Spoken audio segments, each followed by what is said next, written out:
जय जोहार का नारा है। थोड़ी आवाज तेज लगाओ, आरक्षण ऐसे नहीं मिलेगा। जय जोहार का नारा है। जय जोहार का नारा है।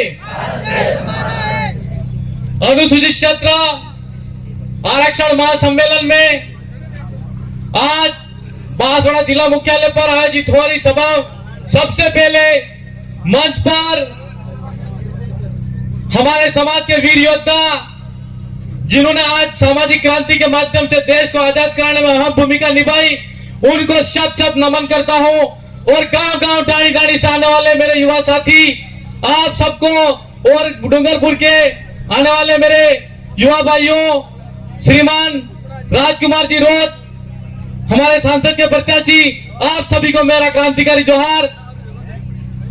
आज मंच पर हमारी बहुत सारी बातें हो रही है, लेकिन अनुसूचित क्षेत्र के अंदर आरक्षण की जो बात है उसका मूल उद्देश्य यह है कि हमारा आदिवासी क्षेत्र के अंदर 1874 के अंदर सबसे पहले अंग्रेजी हुकूमत के सामने आदिवासियों ने लड़ाई लड़के अलग से हमारा एक्ट बनवाया था। वही 1919 में आया, वहां पर भी आदिवासियों ने लड़ाई लड़ी। वही भारत शासन अधिनियम 1935 में आया।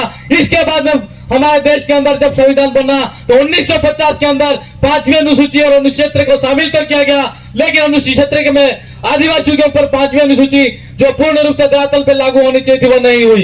इसी का कारण आज आदिवासियों को पूर्ण रूप से आरक्षण नहीं मिला है। तो हम इस सभा के माध्यम से 2 बार सरकार के सामने पहले भी हमारे 2018 में राजकुमार जी राम प्रसाद जी जब विधानसभा में गए थे तो उन्होंने पुरजोर तरीके से आरक्षण की मांग को उठाया था और आदिवासियों की आवाज को और बिल प्रदेश की आवाज को बुलंद किया, लेकिन सरकार ने नहीं सुना। लेकिन इस बार हम ये कहना चाहते हैं राजस्थान की पतनदार सरकार से कि हमारा जो आरक्षण का मामला है, अनुसूचित क्षेत्र के अंदर जो आरक्षण की जो बात और मांग उठ रही है, युवा आपके माध्यम से ये कहना चाहता है और हमारे समाज की मांग को बदललाल सरकार से कहना है कि जल्द से जल्द हमारी मांग को सुने।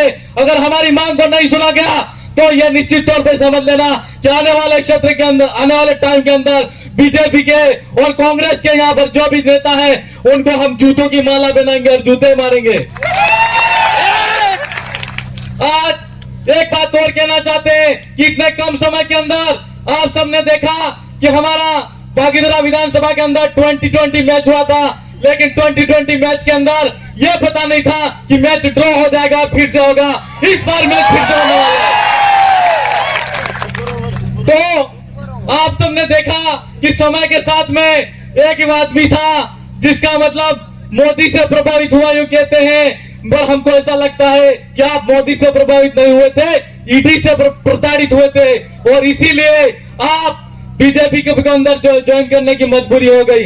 तो हम, और दूसरी बात, ईडी से तो डरे हुए थे ही सही, लेकिन साथ साथ ईडी से भी डरे हुए थे।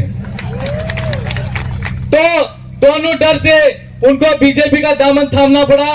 बाकी सारी बातें आप सब जानते हुए कि आदमी जब बहुत ज्यादा खा जाता है तो उसको डकारें नहीं आती तो वो डॉक्टर के पास जाता है, लेकिन ऐसा ही हमारे यहाँ पर हुआ कि 40 साल तक खाने के बाद में पेट से डकार नहीं आई तो उसकी डकार लेने के लिए ईडी वाला डॉक्टर के पास बीजेपी में शामिल होना पड़ा मेरे को। तो आप सबको पता है और ज्यादा समय नहीं लूंगा, लेकिन चिट्ठी पकड़ाती है, लेकिन मुझे इस बात की चिंता नहीं है कि ये वसुंधरा जी की सीएम कुर्सी चलेगी, मेरी कोई कुर्सी जाने वाली नहीं है। आप एक बार एक स्लोगन लगा के इस बात को मैं मेरा स्थान ग्रहण करूंगा कि अब की बार बोलूंगा तो आपको बोलना है राजकुमार, अब की बार राजकुमार, अब की बार राजकुमार। आप सबने सुना और ये मुझे यहाँ पर बोलने का मौका दिया। शायद संचालक महोदय मेरा नाम भूल गए थे, पता नहीं।